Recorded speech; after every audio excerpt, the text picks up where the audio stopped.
Donc mon travail de terrain chez les Bois-Bas a essentiellement porté sur tout ce qui était, disons, représentation plastique, sur les images. Donc ça c'est évidemment lié à tout mon parcours antérieur. Et on découvre un peu comment cette société est organisée. Donc je suis entre les mains des forgerons et c'est eux qui vont me servir de guide, d'interprète tout au long de mon terrain parce que, voilà, comme je l'ai un peu dit tout à l'heure, la question des scarifications, c'est la leur. Enfin, façon de parler. Mais je m'aperçois très vite, bien sûr, aussi que ce sont eux qui s'en chargent de beaucoup de responsabilités cultuelles. Je suis dans une société où il y a des masques et ce sont eux aussi qui les fabriquent, qui organisent leurs sorties, etc. Donc je comprends vite, en effet, que ce sont des gens tout à fait importants. Et voilà, en fait, je comprends très rapidement qu'il y a d'un côté donc ces forgerons et de l'autre côté, pour aller vite, les cultivateurs. Donc dans ces sociétés mandévoltaïques, les forgerons font partie donc des groupes d'artisans aux côtés d'autres comme les tisserands, les cordonniers, enfin, tous les gens qui travaillent la matière. La terre est aussi une matière, mais c'est une autre matière et les forgerons n'ont pas le droit de cultiver. Donc pour autrefois, parce que tout ça bien sûr a considérablement évolué, en tout cas autrefois les forgerons dépendaient pour leur subsistance alimentaire des cultivateurs qui eux-mêmes dépendaient des métallurgistes, on va dire, pour cultiver la terre, puisque les forgerons leur fournissaient à la fois les outils agricoles et les armes. Les fusils, ils ont été longtemps ceux qui fabriquaient, pas vraiment, parce que les fusils étaient plutôt le produit de commerce à longue distance, mais ils les réparaient. Et puis, par contre, ce sont eux qui fabriquaient les pointes de flèches, les lances, les couteaux, etc. Enfin, tout le travail du fer. Donc, je comprends ça assez vite, évidemment. Et donc, dans cette terre mandévoltaïque, les forgerons, en revanche, n'ont pas toujours des positions équivalentes de statut. Alors, ils sont toujours des artisans, donc étant des artisans, donc ils font partie de groupes endogames. Cultivateurs ne peuvent pas se marier, voilà. Mais en même temps, leur statut diffère. C'est-à-dire qu'il y a dans le monde voltaïque, par exemple, il y a des sociétés comme chez les Moussis, où les forgerons sont aussi des gens qui ont une position Euh, donc, on va dire un peu, on les met à la marge, mais en même temps éminemment importantes parce que là aussi, donc évidemment, ils sont indispensables pour une société agricole, mais ils sont aussi les détenteurs de savoir, entre autres thérapeutiques par exemple, ce sont eux qui connaissent les plantes, mais aussi de savoir, on va dire, magique, et aussi comment dire, c'est eux qui donc sont sollicités pour beaucoup de pratiques rituelles. Mais chez les Mossi, ils sont vraiment, malgré tout cela, méprisés. Ils portent même, ça c'est Michel Hussard qui expliquait ça, une espèce d'un sautoir, un morceau de bois, je crois, qui montre aux yeux de tous qui sont vraiment des gens qu'on met à la marge. Alors, ces forgerons chez les Bois-Bas, c'est un peu ça aussi, mais pas vraiment. Alors, ils sont considérés comme des étrangers, et en effet, l'histoire a prouvé que ces groupes de métallurgistes sont arrivés du monde mandé, donc du monde de l'Ouest, porteurs avec eux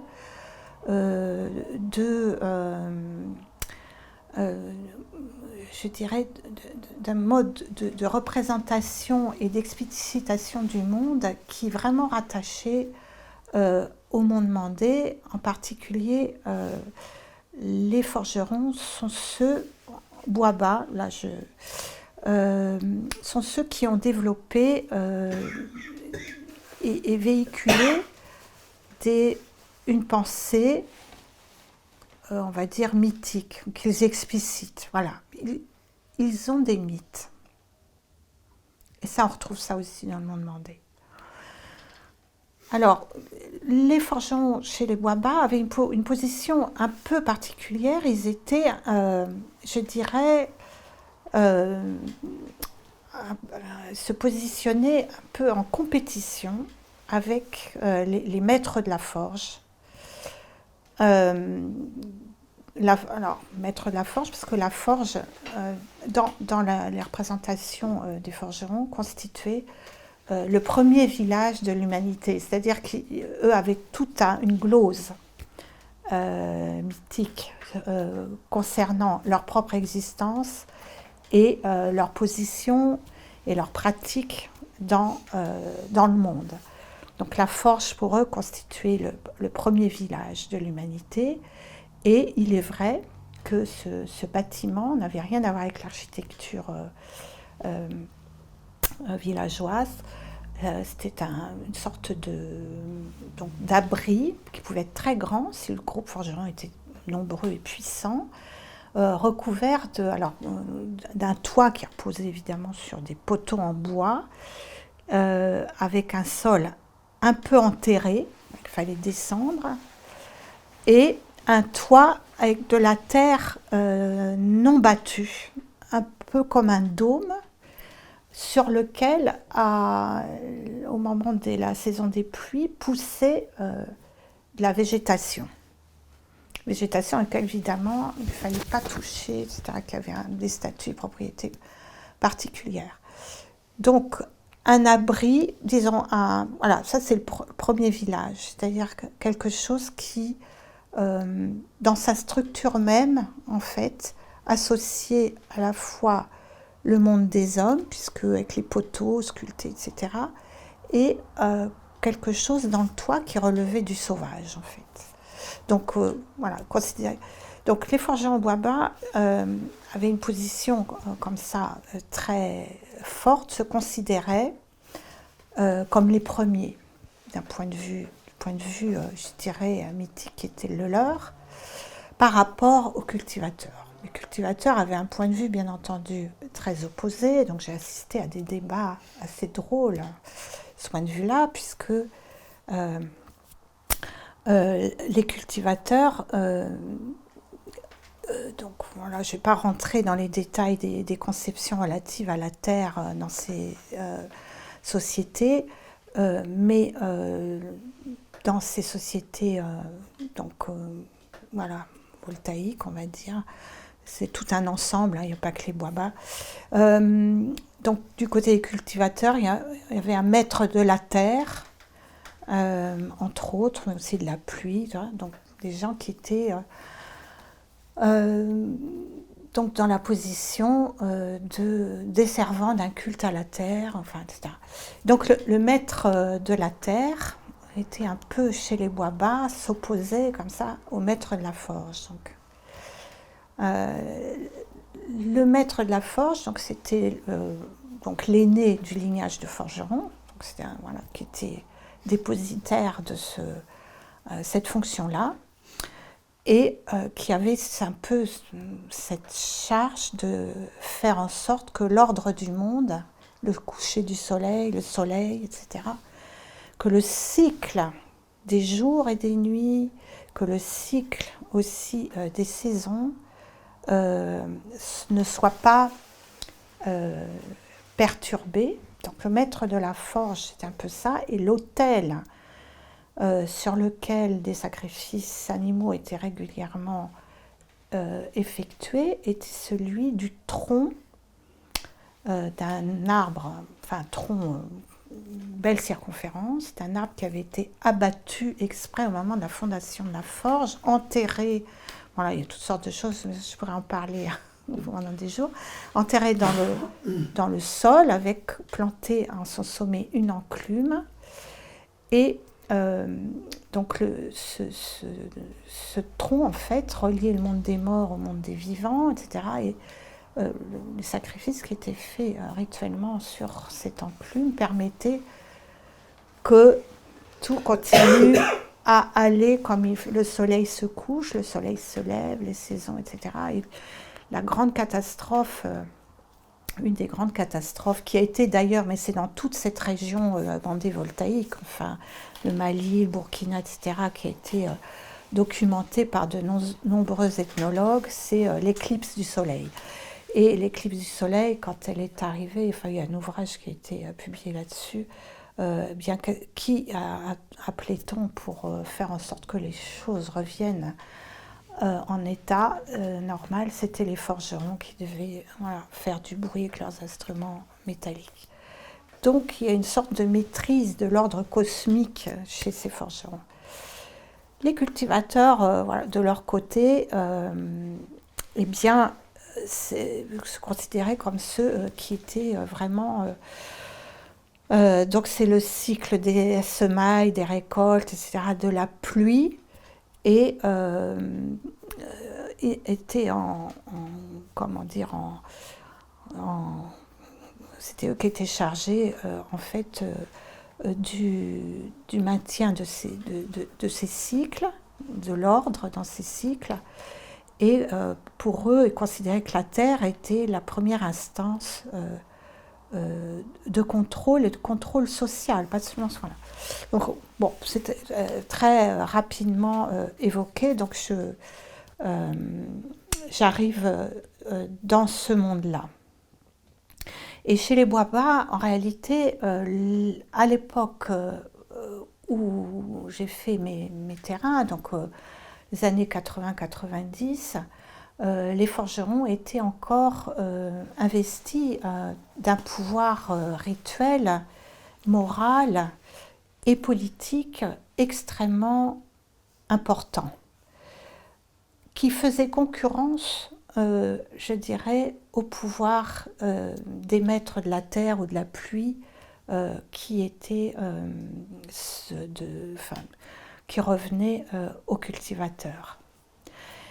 Et je dirais, le signe, la manifestation de ce pouvoir, qui en fait alliait deux groupes sociaux, en réalité, les cultivateurs et les forgerons, c'était les scarifications corporelles.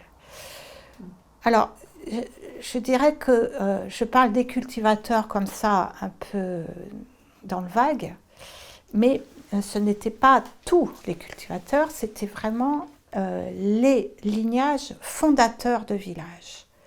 C'est-à-dire que les lignages fondateurs de villages, alors à ces lignages de cultivateurs fondateurs de villages, dans l'histoire de la fondation du village, ce sont des sociétés, voilà, évidemment, d'agriculteurs sédentaires avec des villages. C'était adjoint au cours de l'histoire telle qu'il a raconté, un deuxième, troisième lignage d'autres cultivateurs venus d'ailleurs, etc. Mais pour qu'il y ait un village, au sens où il l'entendait, donc il fallait qu'il y ait évidemment des fondateurs qui, je dirais, lient un contrat avec une puissance du lieu, une puissance chtonienne, donc ça c'était du ressort et je dirais des fondateurs cultivateurs, et c'était aussi leur boulot d'alimenter par toutes sortes de rituels ce contrat avec cette puissance chtonienne. Et de l'autre côté, pour qu'il y ait village, il fallait aussi qu'il y ait un lignage de métallurgistes qui, eux, revendiquaient toujours une origine mandée. Bon, je ne vais pas entrer dans ces détails de la sociologie de toute cette partie de l'Afrique, mais en gros, si on, voilà, on dit ça comme aujourd'hui, enfin, pour fixer aujourd'hui par rapport à la géographie, à notre cartographie, le Mandé, c'est plutôt vers le Mali. Voilà. Et donc, pour qu'il y ait village, il fallait, dans les représentations telles elles m'étaient énoncées à l'époque, il fallait qu'il y ait des métallurgistes qui étaient toujours considérés comme des étrangers et un groupe de fondateurs qui s'étaient associés à ce groupe de métallurgistes pour pouvoir cultiver la terre. Et en réalité, je dirais le signe de cette association, c'était les scarifications corporelles. Alors, donc j'ai commencé à enquêter là-dessus avec d'autant plus d'intérêt et d'étonnement et même d'admiration que je me suis retrouvée face à une société où tout le monde, hommes et femmes, avait le visage entièrement marqué, je dirais même sculpté de signes extrêmement finement ascisés, des ensembles, des compositions très élaborées et voilà, tout le monde pour le visage et pas tout le monde pour le torse. Alors, ceux qui avaient le torse marqué, c'était justement les forgerons et ceux qui étaient maîtres de la terre du côté des cultivateurs, donc qui étaient chargés d'entretenir une relation rituelle avec la puissance terre, parce qu'on est des sociétés où la terre est érigée en une puissance qui bon, c'est des agriculteurs, une puissance qui décide, qui punit, en fait, qui permet surtout à ce que tout le monde puisse survivre. Et dans ces lignages de fondateurs, c'était essentiellement les femmes, donc qui pouvaient avoir le corps entièrement, scarifié devant, derrière, les bras jusqu'à mi-cuisse, donc dans des compositions très sophistiquées.